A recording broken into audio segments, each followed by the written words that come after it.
people have suffered tremendously. They have lived through extremely difficult conditions as a result of the Karabagh war. We can't serve the people the way they deserve and are worthy of being served and the way we would like to serve them.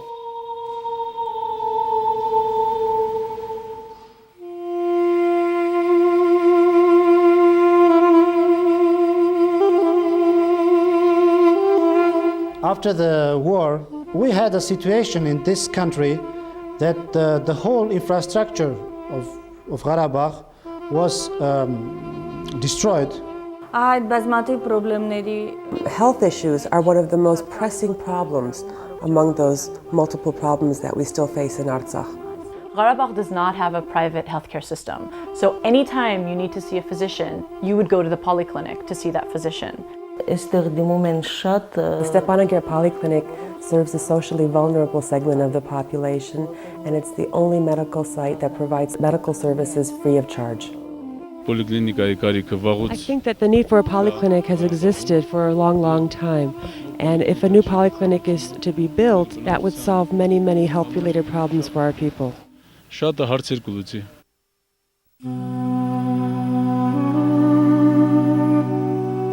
The polyclinic is very old. They began construction of it in 1910 and finished in the 1920s.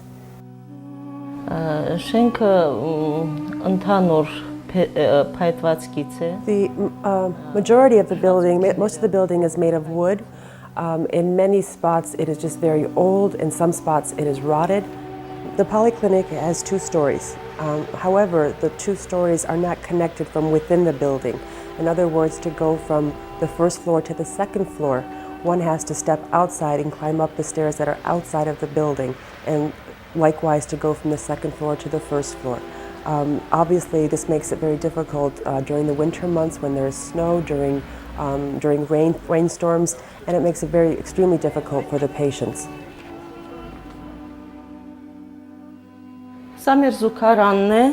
This is our toilet. It's in horrible conditions, but it's the only one. On a daily basis, anywhere from between 100 and 200 people use this toilet. People from the street, people in the hospital, employees and patients. And since we don't have water, we have to collect water in that big drum over there so that people can flush and use the water.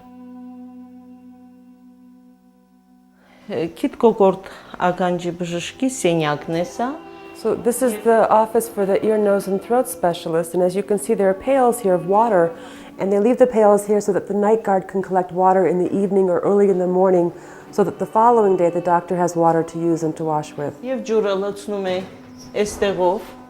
They put the water into the top of that, and the water comes out from the bottom over there.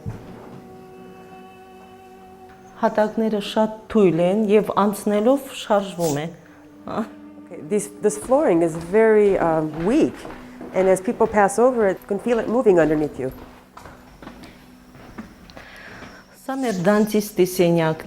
This is our dentist's room. As you can see, the same conditions, or rather lack of conditions. And as you can see, very old equipment, very old, and it's next to impossible to work with this kind of machinery. It's obvious that this is a very old way of sterilizing equipment and doesn't meet any standards anywhere in the world, but this is the only means that we have to sterilize equipment. It looks like we're entering a dark closet, but in reality, this is the working room for the ophthalmologist. The equipment is about 30 years old. We are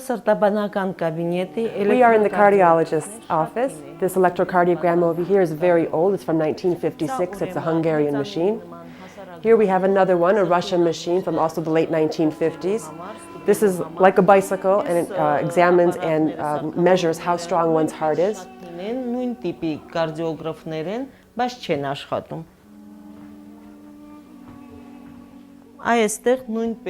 And over here, we have patients who are laid down and examined by physicians. You can see the condition of the walls and the bed that they're laying on.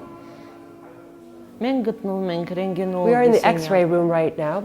The X-ray machine on my right is from 1961. It's very old. and it's used primarily to x-ray fractures of the body. The x-ray machine on my left is from 1968, 1970, also very old, and is used to take x-rays of the stomach, intestinal tract, lung, heart, and so forth.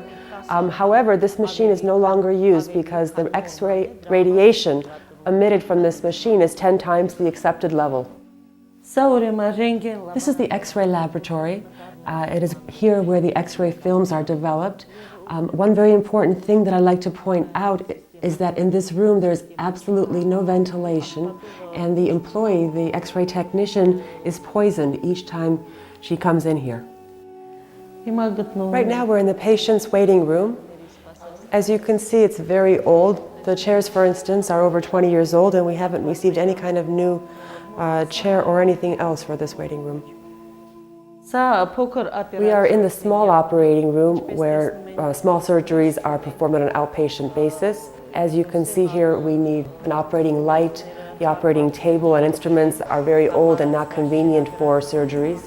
We need running water, of course, for sanitary reasons. Our floors and walls need to have tile.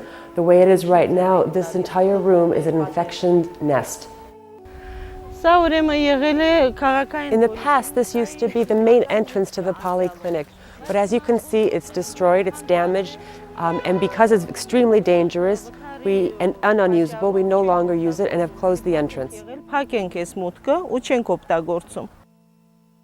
The city polyclinic has about 35 positions, covering almost all the specialties in the field of medicine.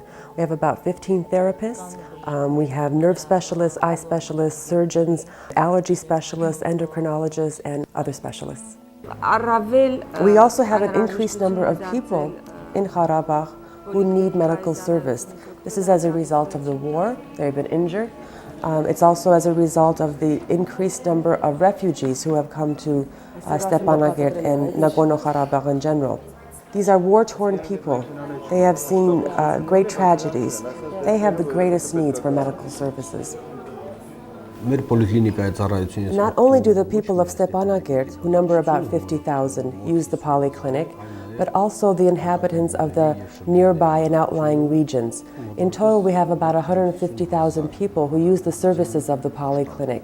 Therefore, the Polyclinic is not important only for the people of Stepanakert, but also for the entire Republic.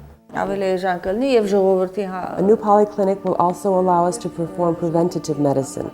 This is important for a healthy state. It is also less expensive for the state to perform preventative medicine rather than to provide medical services for people who have become ill.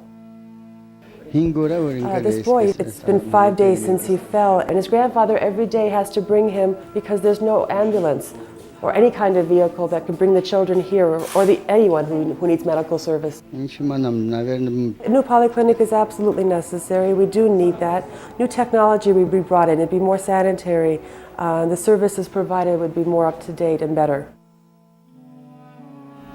We would welcome the arrival of a new polyclinic. Both I and our people would be very grateful for a new polyclinic. We're standing in a spot right now that has been presented by the city of Stepanakert, the mayor's office, as the site for the new polyclinic. Before the war started, the Karabagh war that is, this site was the home of a movie theater. Since the polyclinic will be located right in the center of town and the population of Stepanakert is quite evenly distributed, it makes it easier for all people to receive medical services.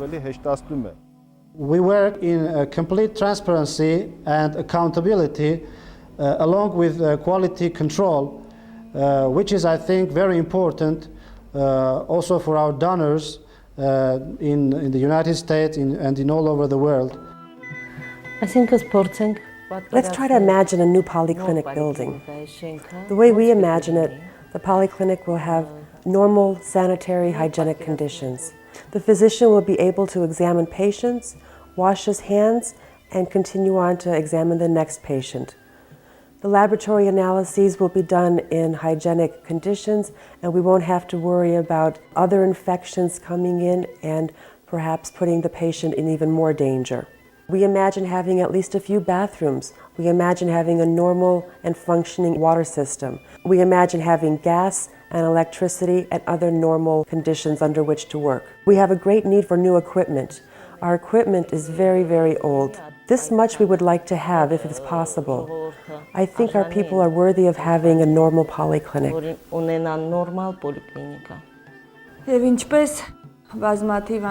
I want to express my confidence that only with our combined strengths can we bring Nagorno-Karabakh to its feet.